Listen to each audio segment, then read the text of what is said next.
Magandang umaga po. Muli ang inyong lingkod, si Chef Roy. May babasahin po ako para sa inyo. Pakinggan po ninyo. Napakaganda po nito. Sa Mateo 19:23 po. Pakinggan po ninyo. May nagdala ng mga bata kay Jesus upang ipatong niya sa mga ito ang kanyang kamay. At sila'y ipanalangin. Ngunit pinagalitan sila ng mga alagad. Sinabi ni Jesus, hayaan ninyong lumapit sa akin ang mga bata, huwag ninyong silang pagbawalan sapagkat ang mga katulad nila ang napabilang sa kaharian ng langit. Ayan po, maliwalag po. Ito po ay sulat ng kanyang mga alagad. Salita po ito ng ating Panginoong Jesus. May nagdala ng mga bata kay Jesus upang ipatong ni Jesus. Basbasan, kumbaga, ang kamay niya at ipanalangin ang mga bata. Yun. Binawal daw po ng mga alagad. Huwag kayong lumapit kay Jesus, ganun. Baka busy, ganun. Sinabi ni Jesus sa kanyang mga alagad na huwag mo silang pagbawalan. Hayaan ninyong lumapit sa akin ang mga bata. Sapagkat ang mga katulad nila ang napabilang sa kaharian ng langit. Po.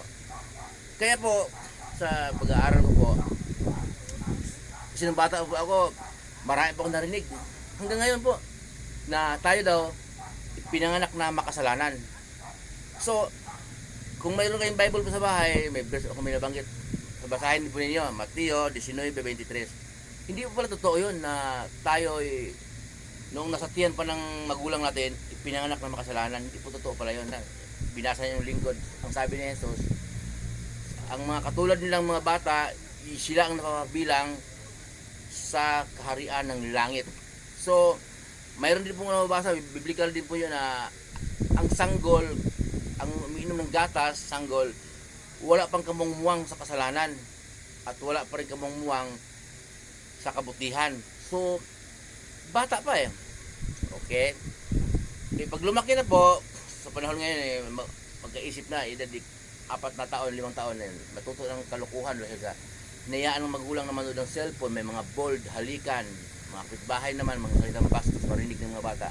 Kaya matuto po ng pagkakasala, matuto ng kabastusan. Kaya po. Pero hindi po totoo yun na pinanganak ang tao na makasalanan. Binasa ko po sa Bible, hinanap po talaga, wala. Pero para po hindi kayo maabala, ma-shortcut po. Tinanin sa computer, Bible, kung mayroon bang salita na pinanganak ang tao na makasalanan. Wala po. Hindi po totoo po na ang tao pinanganak ng kasalanan. Yung magulang kahit walang pera, nagmamadali, mangutang para mabinyagan ang bata. Baka pag namatay yung bata pa, wala pang binyag, maging tiyanak. Totoo, binasa ng lingkod. Salita po ng ating Panginoong Jesus. Kaya nga, yung galit ang Diyos na mas sinusunod po natin ang tradisyon ng mga tao, hindi natin sinusunod ang utos ng Diyos. Pero sa ating paniwala po, huwag na tayong maniwala sa mga turo ng mga tao. Ang turo ni Jesus ating pakinggan. Kasi po, yan ang nais ng Diyos Ama na makapangyarihan sa lahat. Tinig po mula sa langit. Mababasa natin sa Mateo 17:5. Ang sabi ng Diyos sa salita mula sa langit, ito ang minamahal kong anak na lubos kong kinalulugan, pakingganin niyo siya. Napakalinaw po So, ibig sabihin, ang tinutukoy niyang anak si Jesus, pakinggan daw natin. So, turo ni Jesus at pakinggan. Di ba? Turo ni Jesus. Basahin natin yung mga turo ni Jesus sa mula Mateo hanggang aklat ni Judas bago pahayag. Puro yung turo ni Jesus.